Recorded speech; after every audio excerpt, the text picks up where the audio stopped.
Las sanciones del gobierno de Estados Unidos contra el gobierno de Nicolás Maduro, ¿a dónde nos llevan? ¿A la transición política o a un default financiero? Ese es el tema hoy en Área Reservada TV. Bienvenidos.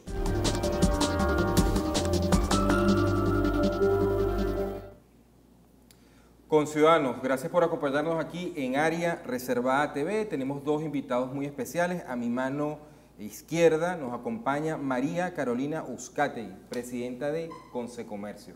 María Carolina, gracias por estar con nosotros. Gracias por la invitación, un placer. Y a mi mano derecha, Omar Lugo, director del portal web El Estímulo y periodista de larga trayectoria. Omar. Gracias, Pedro. Gracias por estar acá. Gracias por este encuentro. Bueno, vamos con la pregunta y la regla del minuto. Misma pregunta para nuestros dos invitados. Las sanciones que el gobierno de Estados Unidos ha decretado contra el gobierno y la industria petrolera venezolana, ¿qué efecto van a tener en la población venezolana? Empezamos con María Carolina y su minuto.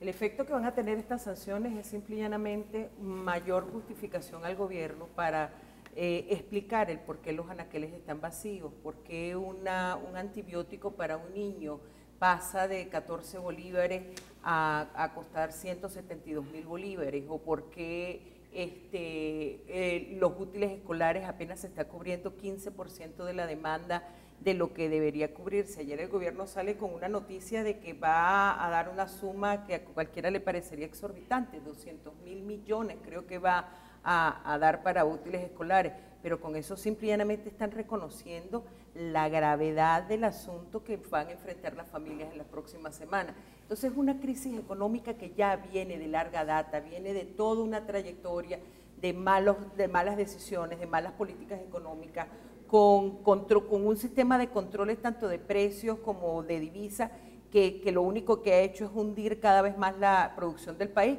y ahora le encuentran una justificación a eso. Gracias. Omar.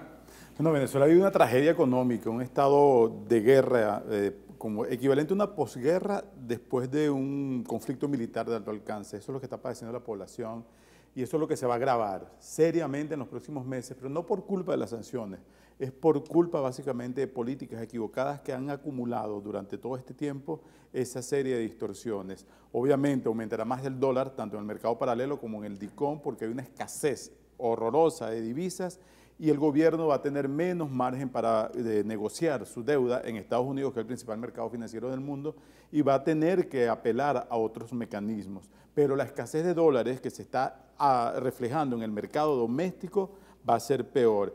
Todas las personas, venezolanos sobre todo, y ustedes que ven este espacio fuera del país, saben que usted va a un supermercado y consigue las cosas, pero las consigue a precios dolarizados. Una familia de 5 miembros para comer un almuerzo modesto de arroz con pollo necesita casi 15 días de trabajo a salario mínimo. Eso es grave, una tragedia. Sin precedentes en la historia venezolana. No.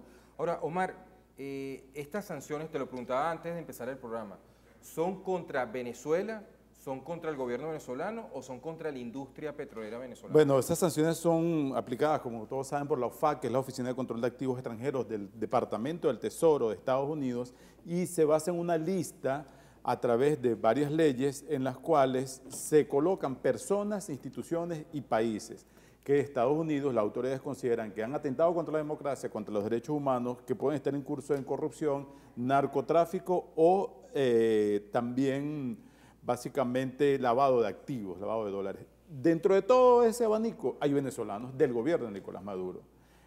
En este último caso, las sanciones apuntan a PDVSA y al gobierno, porque la intención de ellos es frenar, limitar las fuentes de financiamiento para lo que considera un gobierno corrupto, antidemocrático y que atenta contra los derechos humanos. Pero el gobierno con su retórica va a vender esto de una manera muy violenta a través de la hegemonía comunicacional que domina todo el estrato de Venezuela, menos Internet, va a vender esto como una agresión al pueblo de Venezuela. Vamos a ese punto ahora, sí. Pero antes me gustaría, si es posible, agotar el punto que estabas desarrollando. En los últimos 24 meses, sobre todo, el gobierno de Maduro ha estado aplicando una táctica financiera de liquidar activos para ir cubriendo mes a mes, ¿no? Como el que está con las tarjetas de crédito reventadas y vende el carro, la casa, los enseres. Para mantener un nivel de vida que no se puede permitir. Correcto. En realidad. Estas sanciones no están precisamente bloqueando eso. Y la segunda pregunta a esta pregunta sería, al final del día, el gobierno de Trump no nos está haciendo un favor a los venezolanos. Bueno, ahí sí, dos lecturas. El gobierno estaba vendiendo tan aceleradamente estos activos que de hecho el propio Nicolás Maduro lo ratifica recientemente cuando dice que va a abrir más la industria petrolera a los chinos y a los rusos para sustituir en mejores condiciones a lo que ya no pueden hacer empresas de Estados Unidos. Eso en efecto estaba ocurriendo desde el llamado arco minero, que no es más que una gran cantidad de riquezas, de recursos minerales que están siendo entregados a empresas chinas en condiciones beneficiosas, hasta campos petroleros como los de Monagas, que se le están facilitando a los rusos a cambio de las acciones que tenían en Citgo. No acciones que tenían, sino de la plata empeñada que hizo el gobierno con la refinería de Citgo a cambio de préstamo. Ahora, a la larga, hay teóricos que dicen, bueno, y analistas financieros como mi amigo Boris Ackerman, que dicen que en efecto benefician a los venezolanos porque ponen contra la pared un gobierno que ha sido irresponsable. Ya, María Carolina, ¿cómo tú ves este cuadro? Mira, que lo que en realidad está pasando es tal y cual me lo explica Omar, el gobierno ya no va a tener con qué mantener el nivel de gasto que tenía, un gasto que no está precisamente orientado a solucionar los problemas de los venezolanos, sino por el contrario. Cada vez que el gobierno, por ejemplo, toma decisiones como aumentos de sueldos arbitrarios y todo eso, ellos no lo cubren con ese ingreso que tienen, lo cubren es encendiendo la maquinita de hacer billete, con lo cual incrementa la inflación de manera brutal y lo que la gente termina cobrando no le alcanza para cubrir. Yo hablaba hace un rato del incremento que ha habido en medicamentos, es realmente impresionante cómo, por ejemplo, un hipertensivo puede ir de 1.770 bolívares pasar a costar 96.000 bolívares. Y tú te preguntas, ¿cómo hace la gente para resolver ese tipo de situaciones? En una investigación que hizo un periodista amigo me decía, una lista de útiles sencilla, ¿verdad? Sale en 350.000 bolívares. Lo que son uniformes, franela, camisa, pantalón, medias, otros 300.000 bolívares y más o menos se van 400.000 bolívares en zapatos, tanto el zapato deportivo como el zapato de colegio. Estamos hablando que cada regreso a clase de un niño venezolano va a costar aproximadamente 1 millón de bolívares. ¿Y cuántas familias cuánto van a dejar de comer para poder cubrir eso? Ahora, ustedes los comerciantes, uno siempre dice, son los que llevan las malas noticias económicas al consumidor porque son los que los tienen que atender. Mientras que el sector industrial, el sector agrícola, los importadores no tienen que lidiar con el consumidor, ustedes los comerciantes sí lo tienen que hacer. Objetivamente hablando, María Carolina, de cara al consumidor venezolano, lo que ha ocurrido en los últimos 4 o 5 años, ¿a quién le echa la culpa? ¿A ustedes los comerciantes por especuladores, porque se pasan o entienden el contexto de lo que está ocurriendo? Pero es que el comerciante, como tú dices, es la economía de calle, es el que habla directamente con el consumidor. Nosotros tenemos productos en el anaquel, de dónde vienen no es realmente importante para el comerciante, si es importado, si es producción nacional, pero lo que nos interesa es tener cómo abastecer, cómo mantener las ventas. A nosotros nos interesa un consumidor que gane bien, a nosotros nos interesa que el usuario tenga con qué comprar, ¿verdad? Ahora, claro, preferiríamos vender producción nacional, obviamente, preferiríamos tener allí productos de buena calidad, obviamente, pero ¿cómo lo hacemos con un gobierno que sigue manteniendo un control de precios, que es, cada vez que ellos establecen control de precios sobre algún producto, ese producto desaparece del mercado? Lo hemos visto en innumerables ocasiones. Continúa manteniendo un control de cambio que lo único que ha hecho es ahogar la producción nacional. El sector primario este año apenas alcanzó entre 30 y 50% de lo que debió haber sembrado.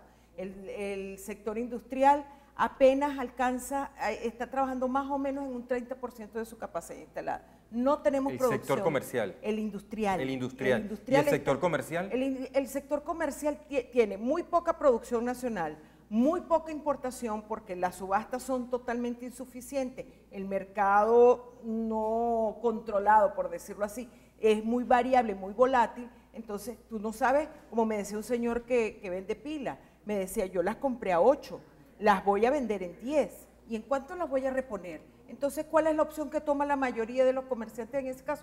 No compro más pilas, no vendo más. Y se ¿Quién sale sufre? de ese... Y se sale de ese rubro. ¿Y quién sufre? El usuario final. Ahora, ¿el sector comercial se ha contraído en estos últimos años? Por supuesto que sí. No, como te decía, no tenemos producción nacional, no tenemos casi productos importados por un control de cambio que nos ha perjudicado a todos los venezolanos. Al único que ha beneficiado son los que reciben a tasa DIPRO a 10 y pueden cambiarlo a la tasa que a ellos mejor les parezca.